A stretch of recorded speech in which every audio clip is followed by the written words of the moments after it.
BJP শুধু পতাকা ফেস্টুনে শালবনীর ময়দানে তৃণমূল শ্রীকান্ত। শালবনী বিধানসভা কেন্দ্র জুড়ে ক্রমশ তীব্রতর হচ্ছে নির্বাচনী লড়াই। আর সেই লড়াইয়ের ময়দানে জোর কদমে প্রচারে নেমেছেন তৃণমূল কংগ্রেসের প্রার্থী শ্রীকান্ত মাহাতো। সকাল থেকে সন্ধ্যা পর্যন্ত নিরলসভাবে একের পর এক এলাকায় ঘুরে জনসংযোগ চালিয়ে যাচ্ছেন তিনি। প্রখর রোদ উপেক্ষা করেই মানুষের দোরগোড়ায় পৌঁছে সরাসরি কথা বলছেন সাধারণ মানুষের সঙ্গে, শুনছেন তাদের অভাব অভিযোগ, পাশাপাশি তুলে ধরছেন রাজ্য সরকারের উন্নয়নের বার্তা ও ভবিষ্যতের পরিকল্পনা। বিশেষভাবে শালবনী ব্লকের অন্তর্গত 5 নম্বর লালগেড়িয়া অঞ্চলের এদিন ব্যাপক প্রচার কর্মসূচি লক্ষ্য করা যায়। আসলাবনী, মৌলবনী, বারমুশ এবং কেন্দাশোল সহ একাধিক গ্রামে পৌঁছে যান প্রার্থী। প্রতিটি এলাকায় স্থানীয় বাসিন্দাদের মধ্যে উৎসাহ উদ্দীপনার পরিবেশ তৈরি হয়। প্রার্থীকে সামনে পেয়ে অনেকেই নিজেদের সমস্যার কথা সরাসরি জানান এবং দ্রুত সমাধানের আশাও ব্যক্ত করেন। মহিলাদের অংশগ্রহণ ছিল চোখে পড়ার মতো। পাশাপাশি যুব সম্প্রদায়ও সক্রিয়ভাবে প্রচারে সামিল হয়। এদিনের প্রচার কর্মসূচিতে তৃণমূল কংগ্রেসের স্থানীয় নেতৃত্ব ও কর্মী সমর্থকদের উপস্থিতি ছিল উল্লেখযোগ্য। বাড়ি বাড়ি গিয়ে প্রচার চালানো, ভোটারদের সঙ্গে ব্যক্তিগত যোগাযোগ স্থাপন, সরকারের বিভিন্ন জনমুখী প্রকল্প যেমন স্বাস্থ্যসাথী, কন্যাশ্রী, রূপশ্রী, লক্ষ্মীর ভাণ্ডার ইত্যাদি সুবিধা তুলে ধরা, এসবের মাধ্যমে প্রচারকে আরও কার্যকর করে তোলা হয়। দলীয় পতাকা, ব্যানার এবং স্লোগানে মুখরিত হয়ে ওঠে গোটা এলাকা। শ্রীকান্ত মাহাতো জানান, শালবনী এলাকা জুড়ে বিজেপি শুধু পতাকার ফেস্টুনে রয়েছে, মাঠে ময়দানে তাদের খুঁজে পাওয়া যায় না।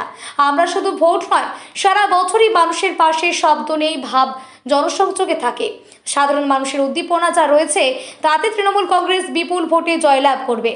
রাজনৈতিক মহলের মতে শালবনী বিধানসভা এলাকায় এই ধারাবাহিক প্রচার তৃণমূল কংগ্রেসের পক্ষে ইতিবাচক পরিবেশ তৈরি করেছে।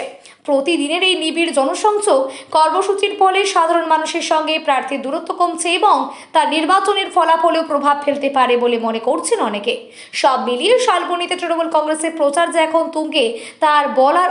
এই তো দেখতে পাচ্ছেন তো, গ্রামের সব লোক তৃণমূল কংগ্রেসের সঙ্গে আছে, মামাটি মানুষের সঙ্গে আছে, লক্ষ্মীর ভাণ্ডার, বার্ধক্য ভাতা, বিধবা ভাতা, প্রতিবন্ধী ভাতা, কন্যাশ্রী, রূপশ্রী, কৃষক বন্ধুর সাথে আছে, মানুষের সেবা, শান্তি, স্বাধীনতা, গণতন্ত্র, সংবিধান বাঁচানোর স্বার্থে আছে।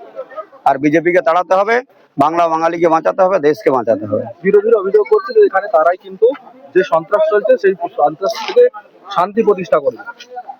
বিরোধী নাই তো, এখানে কোথায় থাকে? বিরোধী আছে, দেখছেন তো, ফ্লাগে বিরোধী, মানুষে বিরোধী নাই। তবে মানুষ সবাই আমাদের সাথে আছে, শান্তির জন্য, স্বাধীনতার জন্য, গণতন্ত্রের জন্য, সংবিধানের জন্য, মানুষের সেবার জন্য, দেশের কাজের জন্য। তো মানুষের কাজ হচ্ছে তাই কৃষক বন্ধুর স্বার্থে, গরিব মানুষের স্বার্থে, সাধারণ মানুষের স্বার্থে, লক্ষ্মীর ভাণ্ডার স্বার্থে, বার্ধক্য ভাতার স্বার্থে সবাই মিলে বান্ধজোট, জোড়া ফুলে দাও ভোট, উন্নয়নের জন্য দাও ভোট, কৃষক বন্ধুর দাও ভোট, লক্ষ্মীর ভাণ্ডার দাও ভোট, খাদ্য সাথী দাও ভোট, বিজেপি তাড়াতে দাও ভোট, দেশ বাঁচাতে দাও ভোট। এই সারাদিনে কি কর্মসূচি রয়েছে? সারাদিন মানুষের সঙ্গে জনসংযোগ কর্মসূচি, মানুষের সঙ্গে সামাজিক কাজকর্ম, মিছিল, মিটিং, সভা সমিতি, পাড়া বৈঠক, বুথ বৈঠক, পরিবার বৈঠক, গ্রাম বৈঠক, পরিবার রিলেশন, এটাই কাজ।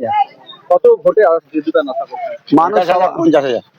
মানুষ তো সবাই বলছে বিজেপিকে আমরা একদম জামানত বাজেয়াপ্ত করে দেবো, এরকম পরিস্থিতি হচ্ছে।